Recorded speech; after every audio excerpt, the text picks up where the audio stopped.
Good morning friends.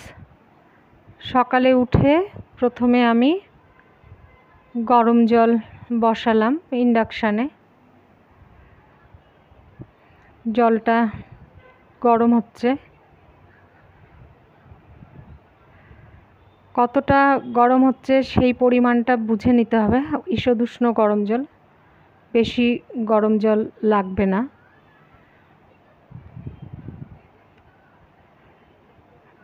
আমি হাত দিয়ে দেখে নিচ্ছি যে কতটা পরিমাণ গরম হয়েছে জলটা। ঈষদুষ্ণ জলই লাগবে।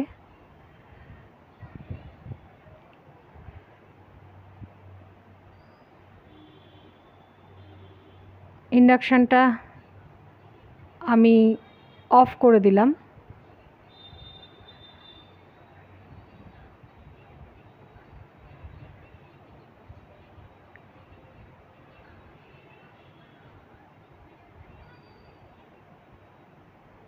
এখন আমি জলটা একটা গ্লাসে ঢেলে নিচ্ছি, আর তার সাথে এখন আমি মেশাচ্ছি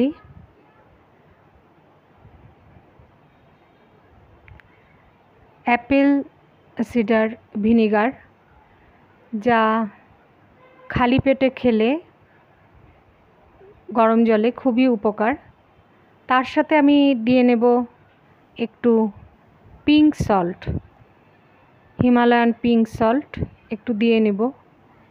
এতে আমার প্রথমেই লিভার, স্টোমাক এগুলো পরিষ্কার হবে।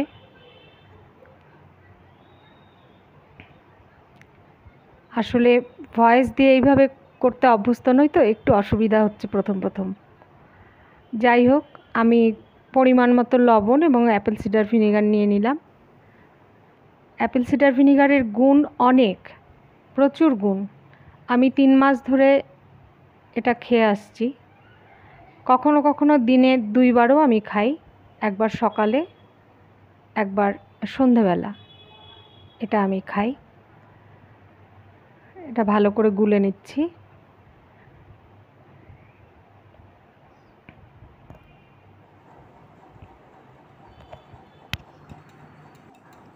অ্যাপেল সিডার ভিনিগারটা নিয়ে আমি চলে আসলাম আমার ডাইনিং টেবিলের সামনে।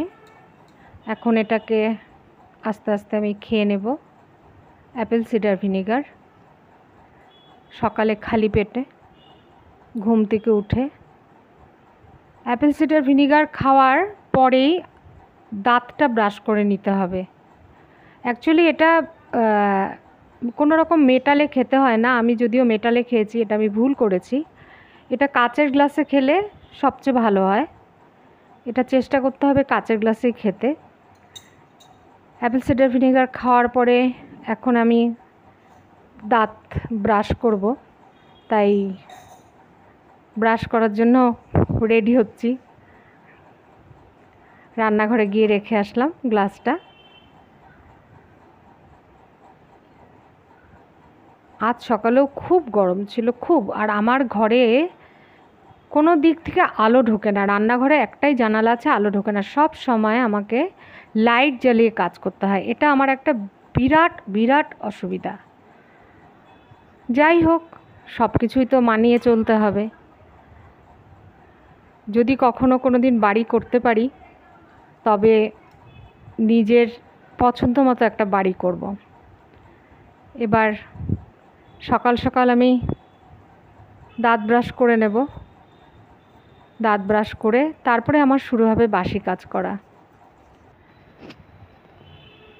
রাতে আমি ওয়াশিং মেশিনে কাপড় কেচে রেখেছিলাম, তো সেগুলো রোদ ওঠাতে বাইরে মেলতে চলে এসেছি। আর যা গরম, সকাল থেকেই আজকে প্রচুর গরম। তো বাইরে কাপড়গুলো একটা একটা করে মেলছি। কাপড়গুলো মেলা হয়ে গেলে এবার আমি আমার বাড়ির জঙ্গলের অবস্থা দেখুন, কবে পরিষ্কার হবে সে আমি জানি না। আর গাছ ভর্তি টগর ফুল ফুটে আছে। অন্য সময় থাকে না, চুরি হয়ে যায়। এখন অম্বুবাচীর জন্য ফুল চুরি হচ্ছে না, যদিও গেটে তালা মেরে রাখি তবুও চুরি হয়ে যায়। শশা গাছটা রোদের টবের মধ্যে আছে, জল পড়েনি দেখে মরে যাচ্ছিল, তো এটাকে আজকে আবার জল দিয়ে আমি চাঙ্গা করে দিয়েছি। এখন আমি উঠোনটা একটু ঝাড় দিয়ে নেব। আপনারা ভাববেন আমি শলার ঝাড়ু দিয়ে কেন ঝাড় দিচ্ছি না। শলার ঝাড়ুটা না বড্ড ছোট হয়ে গেছে, কোমর ব্যথা করে ঝাড় দিতে গেলে, তাই এটা দিয়েই আমি এখন আপাতত উঠোনটা ঝাড়ি। এটা দিয়ে ঘর ঝাড়ি না, এটা দিয়ে আমি একটু উঠোনটা ঝেড়ে নিচ্ছি। সকালের কাজের যেগুলো সিস্টেম সেগুলো তো করতেই হবে।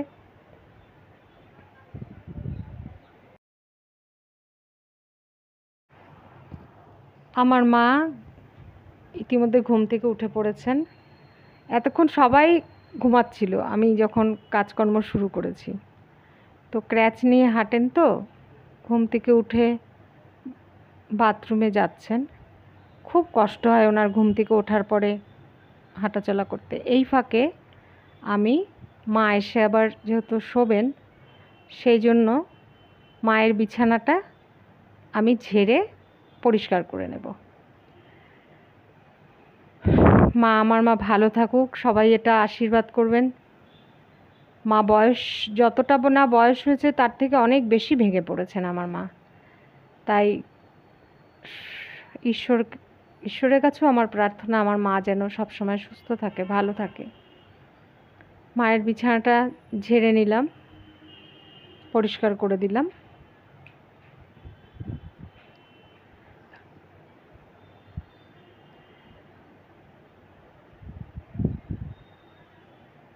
এখন আমি বাসি ঘর ঝাড়ু দিতে চলে এসেছি।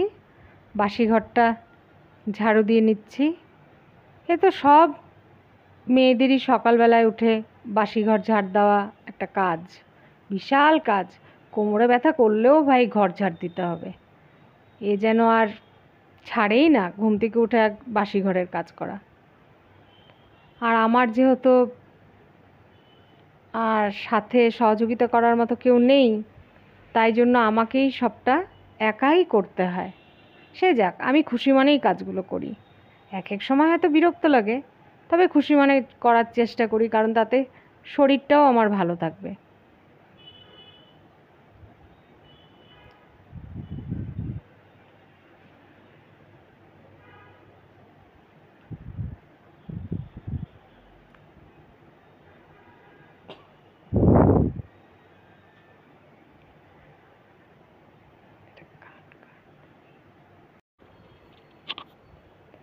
এখন আমি ঘরগুলো ঝাড় দিয়ে নিচ্ছি, আর আমার মা শুয়ে আছেন বিছানায়।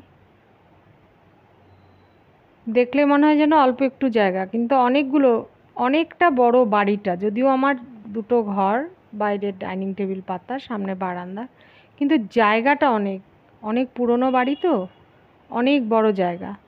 আর তাছাড়া আমার একটু পিটপিটানি বেশি, একটু পরিষ্কার পরিচ্ছন্ন থাকতে চাই, তাই জন্য খাটনিও আমার বেশি করতে হয় অনেকটাই।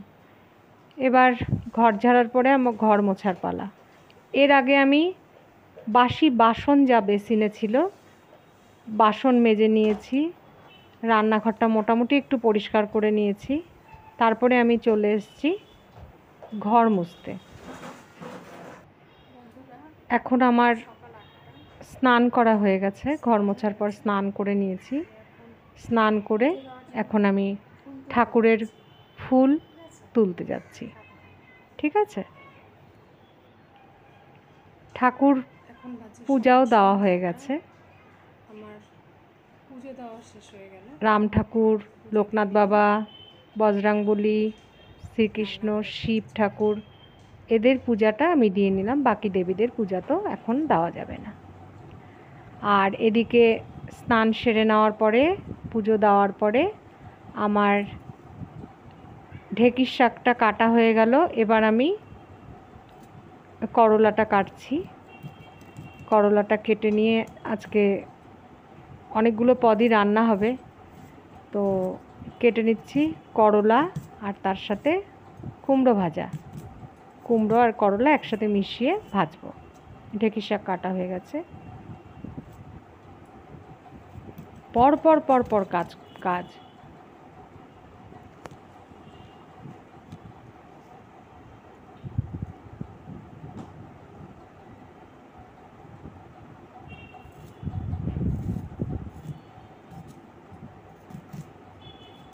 টেবিলের উপর দা রেখে কাটছি তো দাটা নড়ছে, কিন্তু কি করব, নিচে বসে কাটার থেকে মনে হয় এটাই অনেক সহজ। আর নিচে না ফ্লোর দিয়ে খুব ড্যাম্প উঠছে, রৌদ্র ওঠার পরে যেন আরও ড্যাম্প বেড়ে গেছে, মানে ফ্লোরটা পুরো ভিজে ভিজে থাকে।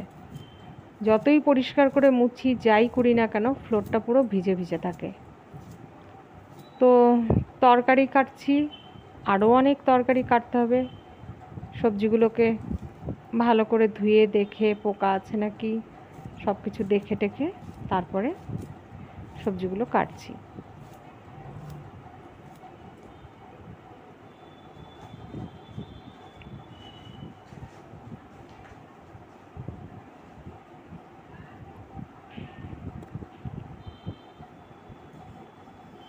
একটা কথা আমি অনেক জায়গায় হয়তো ভেবেছি যে আপনাদের উদ্দেশ্য করে বলবো যে আপনারা এটা করবেন কি আপনারা ওটা করবেন, কিন্তু আমি কিন্তু তাই করিনি। আমি আমার সকাল থেকে উঠে যে লাইফস্টাইল মানে জার্নিটা আমার কিভাবে শুরু হচ্ছে সেটা আমি দেখাই, সেটা আমি নিজে কি করছি সেটাই দেখানোর চেষ্টা করছি।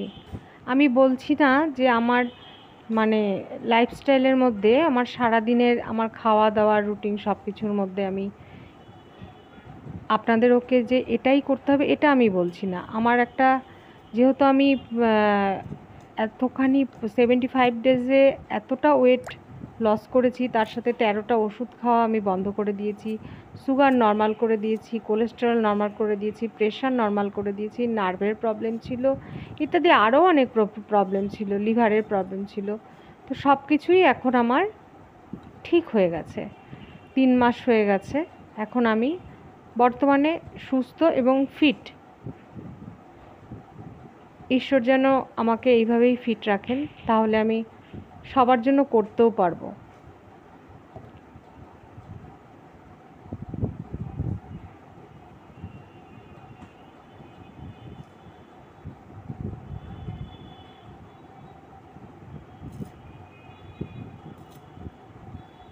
একটা পাঁচমিশালি সবজি হবে, শাক কাটা হয়েছে, করলা কাটা হয়েছে, একটা পাঁচমিশালি সবজি হবে। সেই পাঁচমিশালি সবজিটা আমি এখন কাটছি।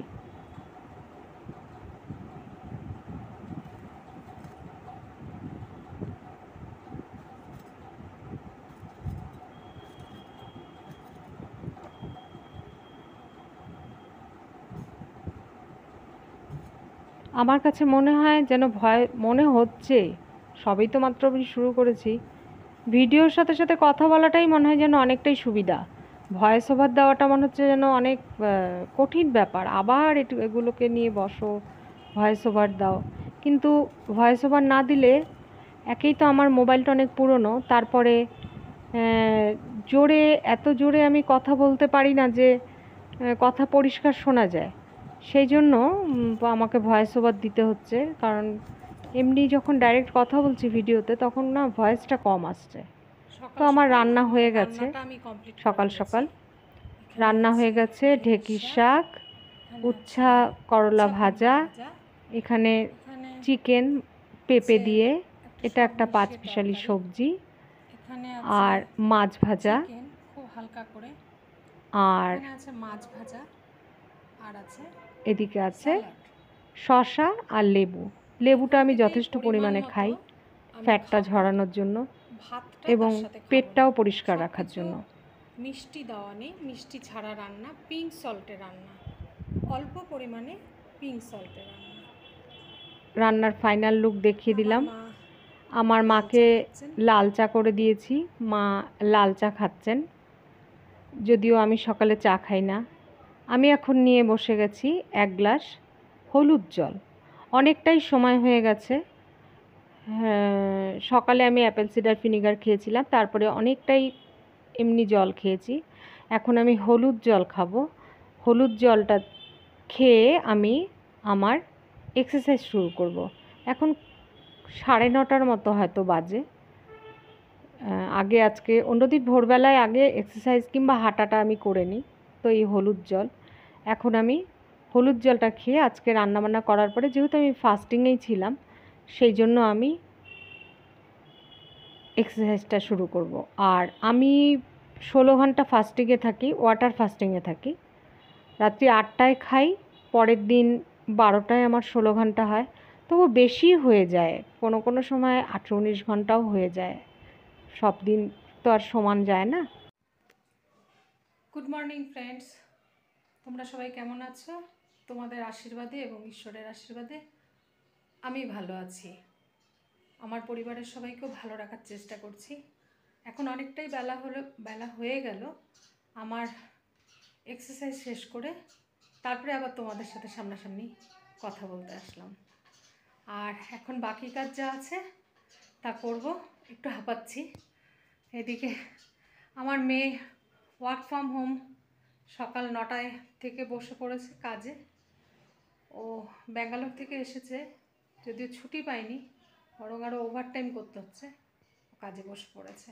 আসছি কিছুক্ষণ পরে আবার। সবাই ভালো থেকো, সাথে থেকো। এখন অনেকটা বেলা হয়েছে, রান্না তো অনেকক্ষণ আগে হয়ে গেছে। এখন আমি গ্যাস মুছবো, রান্নাঘরটা মেসি হয়ে আছে, রান্নাঘরটা পরিষ্কার করব। ঠিক আছে? আমার রান্নাঘরের যে অবস্থা, তার দিকে বেশি একটা নজর দিয়েন না, ঠিক আছে? খুবই খারাপ অবস্থা রান্নাঘরের। ছাদ দিয়ে জল পড়ছে, মানে কি বলবো আর। অনেক কষ্ট করে আমরা আছি, ঠিক আছে? আমি এখন আস্তে আস্তে কাজ করতে থাকি।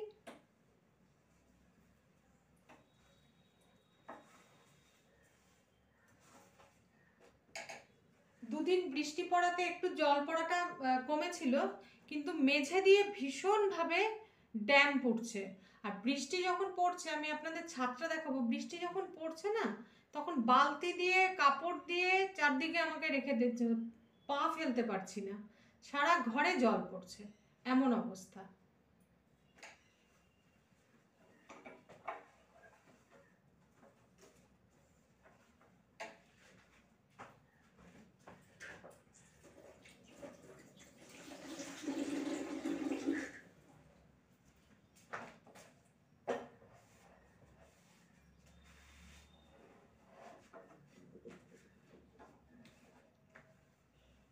যেহেতু একার উপর আমার সব কাজ করতে হয়, আমার কোনো সার্ভেন্ট নেই, আমি মানে কোনো হেল্পার নেই আমার সাথে কাজ করার মতো, সেই জন্য আমার খুব ভীষণ চাপ মনে হয় এক এক সময় কাজের।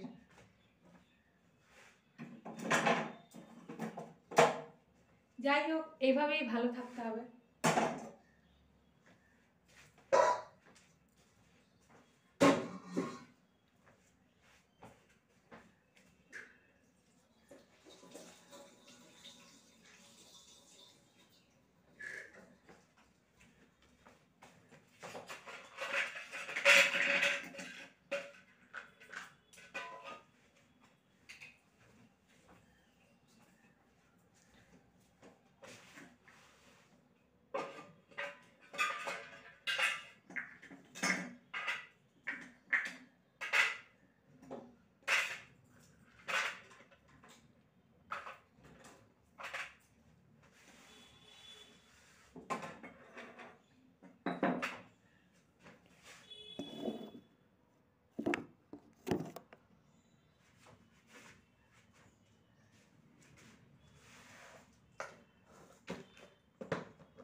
সবাইকে একটা কথা বলছি, যে সাদা লবণটা কেউ খাবেন না, বরং পিঙ্ক সল্টটা খাওয়ার চেষ্টা করবেন। হিমালয়ান পিঙ্ক সল্ট যেটা, সেটা দিয়ে রান্না করবেন। এবং খুব যখন শরীরটা দুর্বল লাগবে, তখন দেখবেন এক গ্লাস জলের মধ্যে অল্প একটু হিমালয়ান পিঙ্ক সল্ট দিয়ে খেলে পরে শরীরের দুর্বলতাও অনেকটা কেটে যায়।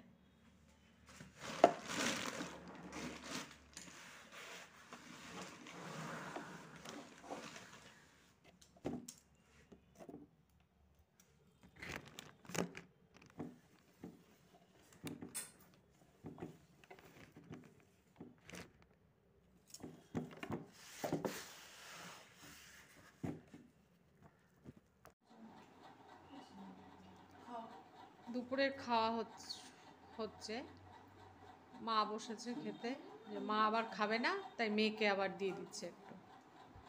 আমার মেয়েও ভাত খাচ্ছে না, বাকি জিনিস। আর এটা হলো আমার দুপুরের লাঞ্চের মেনু। স্যালাড,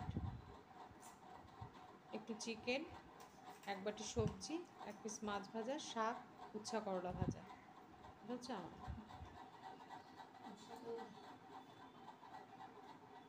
করলা কুমড়া ভাজা।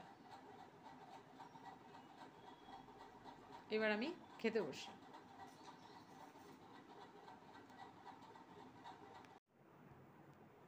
অনেকক্ষণ পরে আবার আপনাদের সামনে ফিরে আসলাম। লাঞ্চের পরে একটু বিশ্রাম করেছি, তারপরে আমাদের কর্পোরেশনের জল এত বাজে, কদিন ধরেই আমরা জল কিনে কিনে খাচ্ছি। আর আজকের থেকে একজনকে ঠিক করলাম ড্রাম দিয়ে যাবে, জলের ড্রাম। তো সেই নিয়ে কিছুক্ষণ ঝামেলা চললো, ছোটাছুটি, লোক খুঁজে পাচ্ছিলাম না। তারপরে জল আসার পরে গেলাম মহাবিস্থানে সবজি বাজার করতে, মাছ সবজি এগুলো কিনলাম। প্রচণ্ড গরম লাগছিল, সেই জায়গাগুলো আমি শ্যুট করতে পারিনি, শ্যুট করা হয়ে ওঠেনি। তো এসে বাজার টাজার গুছিয়ে একটু রান্না করে আমাদের ডিনারও কমপ্লিট হয়ে গেছে। একটু দেরি হলো, 8টার একটু বেশি হয়ে গেল, 8টার মধ্যে আমরা ডিনারটা কমপ্লিট করি। তো যাই হোক, সারাটা দিন এইভাবেই কেটে গেল, এইভাবেই কাটবে। আপনারা পাশে থাকবেন, আমাকে আশীর্বাদ করবেন, ভালোবাসবেন। আর ভালো লাগলে চ্যানেলটা লাইক সাবস্ক্রাইব করে আমার পাশে থাকবেন প্লিজ, এটা সবার কাছে আমার অনুরোধ রইল। আজকের মতো আসছি, কালকে আবার ফিরে আসবো একটা নতুন ব্লগ নিয়ে। সবাই ভালো থাকবেন।